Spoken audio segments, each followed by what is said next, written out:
Chapter 1. Golden Handcuffs. The Metropolitan Museum ballroom shimmered with the kind of opulence that most New Yorkers only glimpse through fiction or film. Crystal chandeliers cast honeyed light over a sea of designer gowns and bespoke tuxedos, while waiters in crisp uniforms glided between clusters of the city's elite, bearing silver trays of champagne and canapes too delicate to consume in a single bite. Alexander Blackwood stood at the center of it all, a perfect specimen of old money refinement in his midnight blue Tom Ford tuxedo. His dark hair was impeccably styled, his posture straight but not stiff, his smile measured and practiced, revealing just enough warmth to be charming without inviting genuine connection. At 34, he had mastered the art of being simultaneously present and absent, his body moving through the required motions while his mind remained elsewhere. Alexander, darling. The voice cut through his thoughts like a diamond through glass. You remember my granddaughter, Charlotte? She's just returned from Paris. Victoria Winthrop approached with the determined grace of a battleship disguised as a swan, her silver hair arranged in an elegant coiffure that hadn't changed style since the Reagan administration. Beside her stood a young woman with the kind of beauty that came from generations of careful breeding and the best dermatologist money could buy. Of course, Alexander replied, taking Charlotte's offered hand. How was Paris? Divine, Charlotte said, her smile revealing years of orthodontic perfection. I studied art history at the Sorbonne. Perhaps you'd like to hear about it over dinner sometime? Alexander maintained his pleasant expression, while mentally adding another tally to the marriage candidate scoreboard his grandfather's old friends seemed determined to maintain. With his 35th birthday approaching in 10 months, the parade of eligible women had intensified to near comical levels. That sounds lovely, he said, the lie smooth on his tongue. My assistant will be in touch. If you'll excuse me, I need to check on the auction. He retreated with practiced ease, nodding to donors and board members as he made his way toward a quiet corner of the ballroom. $500 million. The Blackwood legacy. His freedom. All hanging on his ability to find a wife and maintain a marriage his grandfather would approve of. The cruel elegance of the old man's plan still took his breath away. Alexander paused near a display of auction items, rare books, exclusive experiences, and artwork donated by prominent collectors. His gaze lingered on a small watercolor, a study for a larger work by a young artist he'd been quietly supporting through an anonymous foundation. The piece showed a bird in a gilded cage. The door open, but the bird still inside, as if uncertain whether to trust the apparent freedom. It's beautiful, a voice said beside him, but a little on the nose, don't you think? Bird cage, freedom, very literal. Alexander turned, surprised by both the comment and its directness. The woman beside him was studying the painting with her head tilted slightly, a glass of champagne in one hand and a small notebook in the other. She wore a simple black dress that was elegant but clearly not designer, and her dark hair fell in loose waves around a face that was striking rather than conventionally pretty, all sharp intelligence and warm humor. I'm sorry, he said, genuinely caught off guard. She gestured toward the painting. The metaphor. It's a bit obvious. Though I suppose sometimes the most obvious symbols are the most powerful. She turned to him, extending her hand. Olivia Rosario. I'm covering the gala for Races magazine. Alexander Blackwood, he replied automatically, taking her hand. I know who you are, Mr. Blackwood. Her smile was warm, but her eyes were assessing. Your youth art therapy program is actually what I'm most interested in writing about. It's different from the Foundation's usual focus. Alexander felt a flicker of genuine pleasure. The art therapy initiative for LGBTQ+ youth had been his personal project. Slipped past the more conservative board members by emphasizing the mental health benefits rather than the demographic served. It's important work, he said simply. And personal? She asked, her journalist's instinct evident. He gave her his press smile. All philanthropy should be personal, don't you think? Olivia Rosario didn't look convinced, but she didn't press.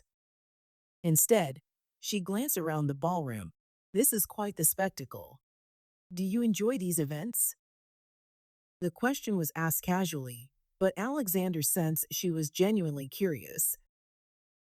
For a moment, he considered giving his standard response, something about the importance of community engagement and the Foundation's mission. Instead, he found himself saying, they serve their purpose. That's not a yes, she observed, her eyes crinkling slightly at the corners. No, he agreed. It's not. Before she could respond, they were interrupted by the Foundation's Director of Development, a woman whose ability to extract donations from reluctant billionaires had made her worth her considerable salary. Alexander, the mayor has arrived. He's asking for you specifically. Of course, he said, slipping back into his role. He turned to Olivia. It was a pleasure, Ms. Rosario. If you have more questions about the youth program, my office can arrange an interview. I'd appreciate that, she said, and he had the distinct impression she was seeing through his carefully constructed facade. As the evening progressed, Alexander performed his duties flawlessly, charming donors, thanking board members, giving a brief speech about the Foundation's accomplishments that was personal enough to seem heartfelt but vague enough to offend no one. All the while, he found his attention repeatedly drawn to the journalist in the simple black dress, who moved through the crowd with a different kind of confidence than the socialites he was accustomed to, less practiced, more authentic. By 11, the weight of the performance had become exhausting. Needing air and solitude, Alexander slipped out onto the museum's terrace. The May evening was unusually warm, the city lights spreading below like fallen stars. He loosened his bow tie and leaned against the stone balustrade, allowing his public persona to fall away for a moment. Beautiful view, isn't it? He turned to find Olivia Rosario standing a few feet away, her shoes dangling from one hand and a small notebook in the other. In the moonlight, away from the glare of the ballroom, she looked younger, less guarded, more human. It is, she agreed, but I think you're used to better. Alexander found himself smiling, a real smile, not the practiced one he'd worn all evening. You'd be surprised. Sometimes the best views are the ones you don't expect. There was something in her direct gaze that made him feel simultaneously exposed and at ease. Out here, away from watchful eyes, he felt the weight of expectation lighten slightly. So, she said, leaning against the balustrade beside him, which is the real Alexander Blackwood, the perfect philanthropist in there, or whoever you are out here. The question was bold, almost impertinent, but asked with genuine curiosity rather than challenge. Alexander considered deflecting, as he always did when conversations veered toward the personal. Instead, he heard himself say, I'm still figuring that out. Olivia nodded, as if this was the most natural answer in the world. Aren't we all? They talked for nearly half an hour about art, the city, the weight of expectations. Olivia shared stories of her family's journey from the Dominican Republic, their dreams for her future, the pressure of being the first to attend college. Alexander listened with genuine interest, asking questions that revealed a curiosity about a world far removed from his own. So there I am, this Dominican girl from Washington Heights, sitting in this fancy college interview in my cousin's hand-me-down blazer, trying to sound like I belong, she said, gesturing expressively. And the interviewer asks about my summer home. I thought he meant which apartment we moved to when our building lost air conditioning during the heat wave. Alexander laughed, a real laugh, not the polite chuckle he reserved for donors' jokes. What did you say? I told him we spent the summer with my tia in the Bronx because her building had better cross ventilation. Olivia replied, grinning. The look on his face. Did you get in? Alexander asked, genuinely curious.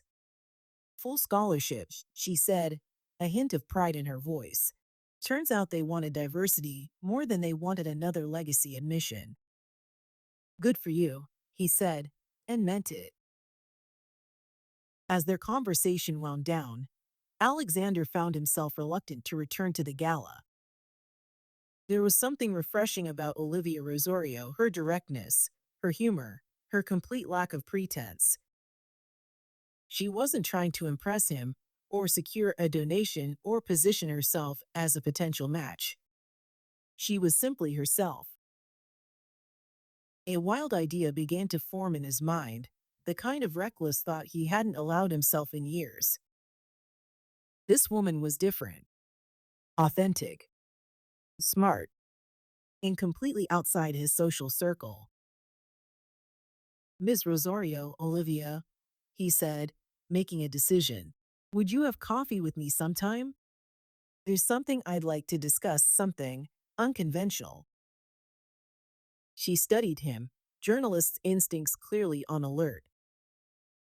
There was something in her expression, vulnerability mixed with determination, that piqued his curiosity. Unconventional is my specialty, she said finally, a hint of challenge in her smile. As they exchanged numbers and Olivia returned to the gala, Alexander remained on the terrace, feeling something he hadn't experienced in years: hope. The golden handcuffs that had been slowly tightening around his wrist seemed, just for a moment, to loosen their grip. What he couldn't know was that Olivia Rosario had her own reasons for being intrigued by his offer, reasons that went beyond professional curiosity or personal attraction. As she made her way back through the glittering crowd, her mind was on her abuela's mounting medical bills, her brother's college tuition, and the persistent, gnawing fear that she would never be able to provide the security her family deserved. Neither of them realized that their chance meeting would set in motion a chain of events that would challenge everything they thought they knew about wealth, love, and the price of freedom. For now, they were simply two people who had found a moment of unexpected connection in a world designed to keep them apart. The real complications would begin tomorrow, over coffee.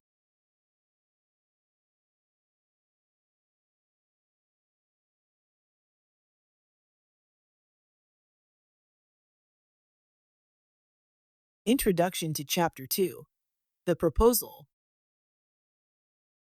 In the quiet aftermath of unexpected connections, decisions wait to be made. Alexander Blackwood's world is one of calculated risks and careful performances, a life lived within the golden cage of expectation. His impromptu invitation to Olivia Rosario was perhaps his most impulsive act in years, born of desperation and a glimmer of hope. Olivia, meanwhile, finds herself drawn into a story far different from any she's covered before, one where she is not merely the observer, but a potential participant. The daughter of immigrants who sacrificed everything for her future, she understands the weight of opportunity and the cost of dreams deferred. As they meet again, this time away from the glittering lights of high society, the true nature of Alexander's proposition will be revealed. What begins as a business arrangement will raise questions of identity, autonomy, and the price we're willing to pay for security. Some offers seem too good to refuse. Others, too complicated to accept. In the space between yes and no, Olivia will discover that the most important stories are often the ones we never plan to tell. Chapter 2. The Proposal.